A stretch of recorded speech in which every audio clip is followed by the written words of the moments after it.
Hey guys, welcome back to a new video. I can't believe it's already a year since I got to the States and I'm happy. Yeah. Like last year November felt like yesterday, felt like I just got here, but now I'm an OG. I'm no longer fresh out of the boat. But yeah, anyways, I'm still new here, I'm still learning.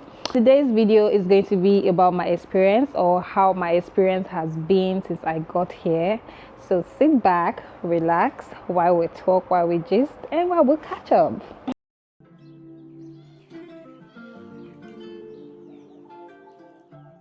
This whole journey started back in 2019. I've done like a story time on how we met. If you want to see that, I'm going to link it in this video so you guys can see. But yeah, we met back in 2019 and we started the process in 2022.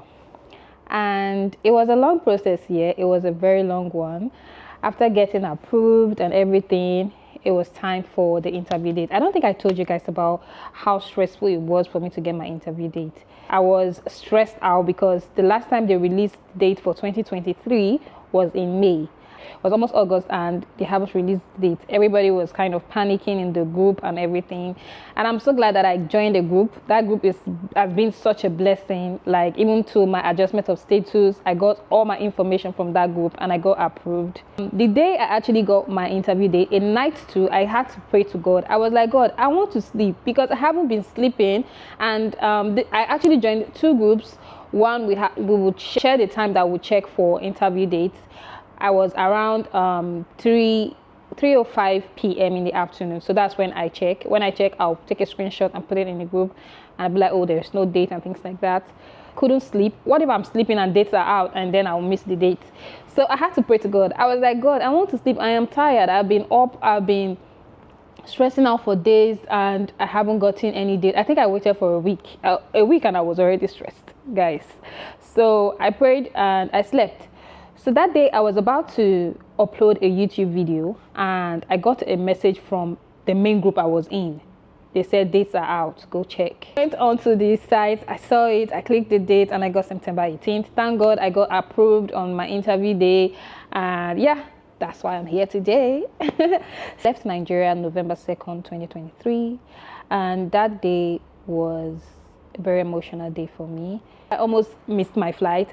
Hobby sent me my flight information and I thought it was 11 p.m. in the night because Delta used to fly at night by 11, I guess. That was when I used to fly most of the time back then.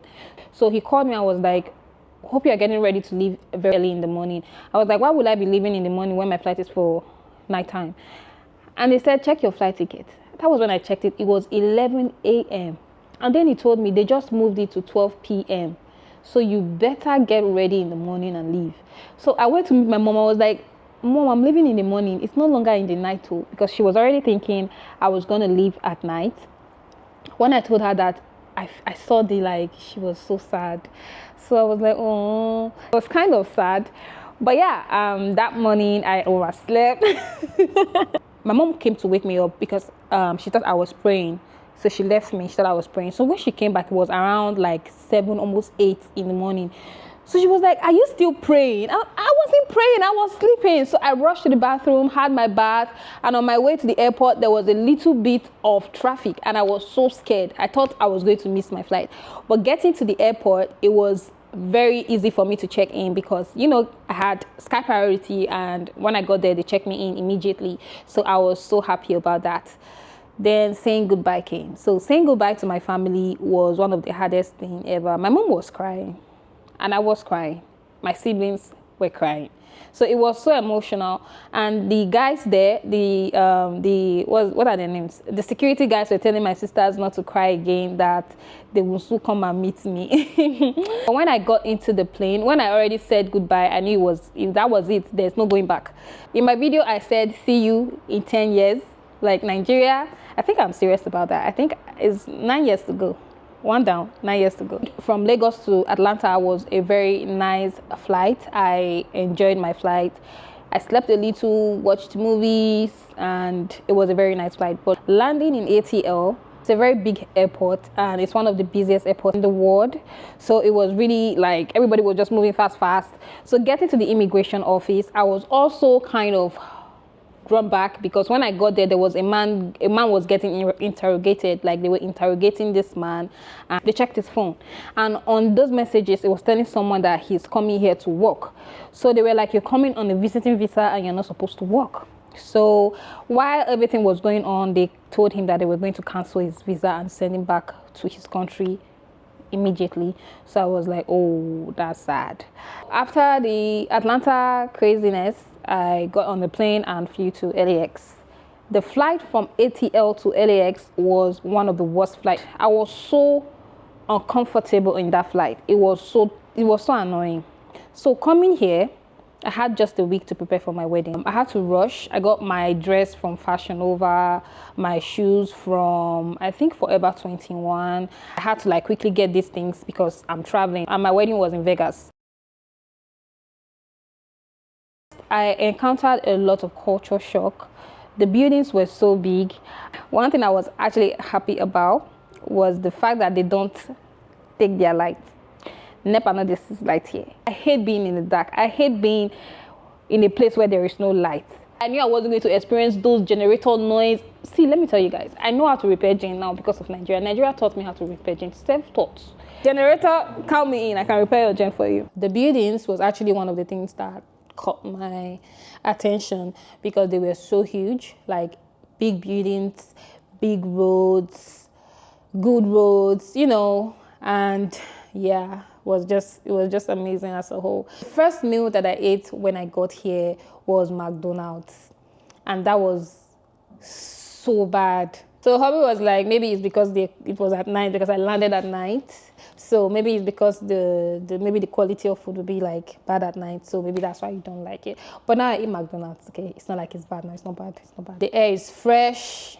I don't hear horn like.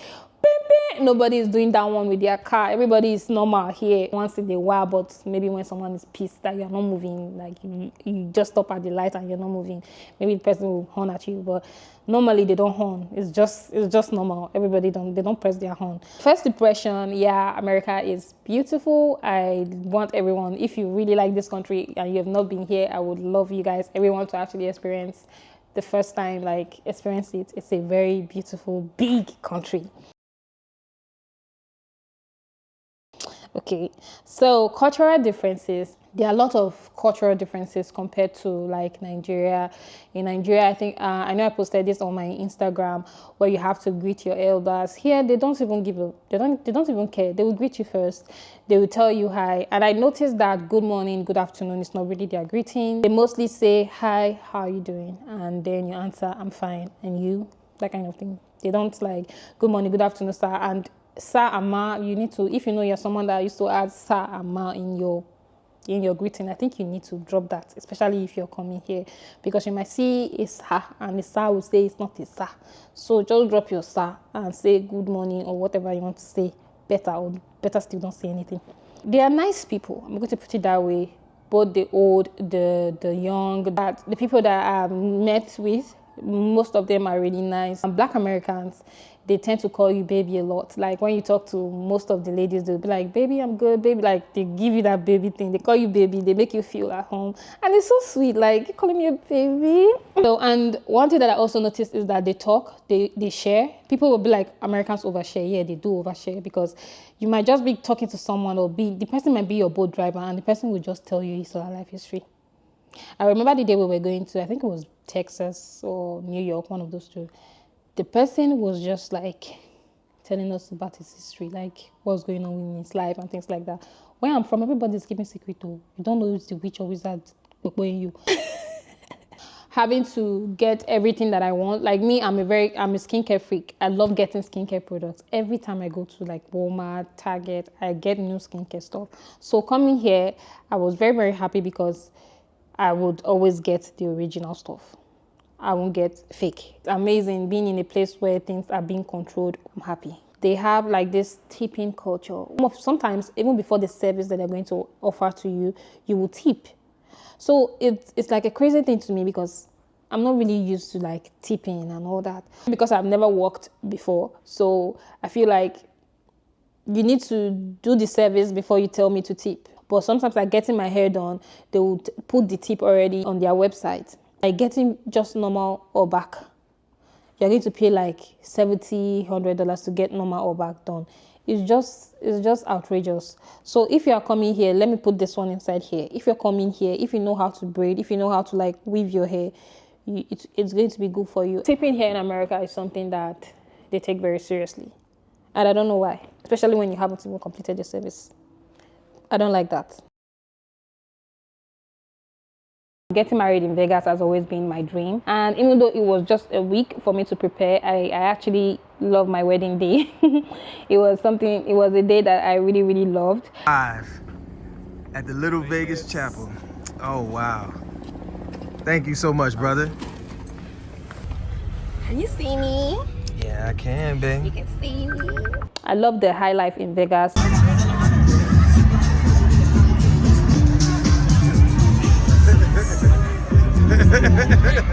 Yeah, right? I love Vegas. The next thing was getting a car. Yeah, getting my own car was one thing. This one thing that I've always wanted. I've always wanted to get a car. I wanted to get a car back in Nigeria, but I was feeling some kind of way. I had an accident with my sister's car. I hit someone and I was scared. I was like, there is no need for me to even buy a car now because I won't drive it. So yeah, now that I'm here, I'm happy that I have a car. The roads are wide, they drive fast, but the traffic rule is very strict here and people try to obey. And that's one thing that I love. Next thing that I'm happy about, one of the big milestones was getting my green card. Yeah, I knew I was going to get my green card, but getting the green card, and like, when will I get my green card? I know I haven't left the country yet because a lot has been going on, but this is going to help me leave the country when I want and come back when I want. So getting a green card was one of the best things that happened to me. This year, 2024, I am very happy about that, and it's something that I will always continue to, thank God for and be happy about. I'm going to talk about personal growth. So since I got here, a lot has really changed in me. I've really changed. I know I have changed because the way I relate with people is different from the way I relate to people while I was back home. Personally, I know I'm socially awkward. I don't really like talking in the midst of people. But since I got here, I have to express myself. I have to talk. If I don't talk, they won't know what's going on with me. So I knew I was in charge of myself. While I was back in Nigeria, when I want to do stuff, my mom always go with me. Like, she will be the one to talk for me. My mom is the one that I will always take with me, like when I want to do something big. I don't go out alone. But since I got here, I can actually do things myself now. I know I have to do it. If I don't do it, I will be stuck indoors. I won't be able to get stuff done. It's not like my husband does not help me. He takes me out. He does everything. But when he's not around, when he goes to work, I have to do my thing myself.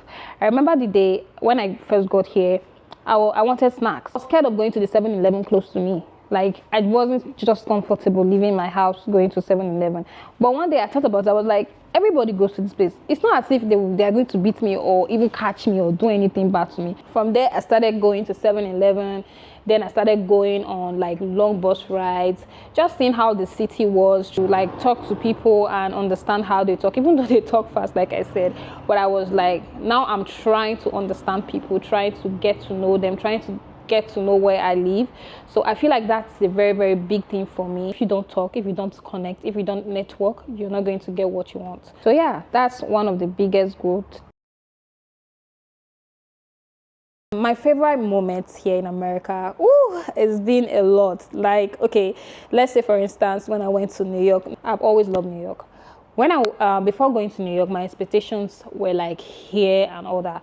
But when I got there, it doubled. The place looks so unreal. It's so beautiful because where I stayed in wasn't like the crazy part of New York. So I'm going to say it's a very, very beautiful city for me from my own perspective. And I did not encounter any of those craziness that people see in New York trains and things like that. I'm so happy I did not. I had my birthday in one of my favorite cities in the world, and it's amazing. So yeah, I thank God for that. Seeing my favorite artist. Oh my God.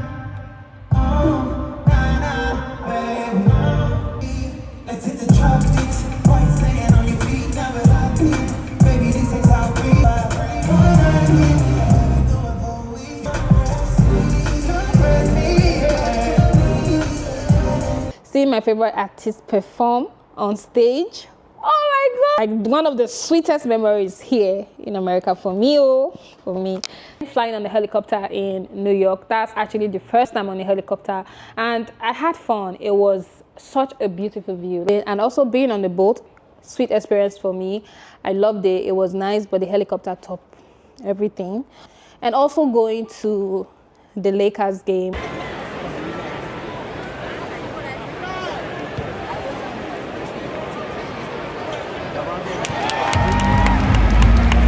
I saw LeBron James play.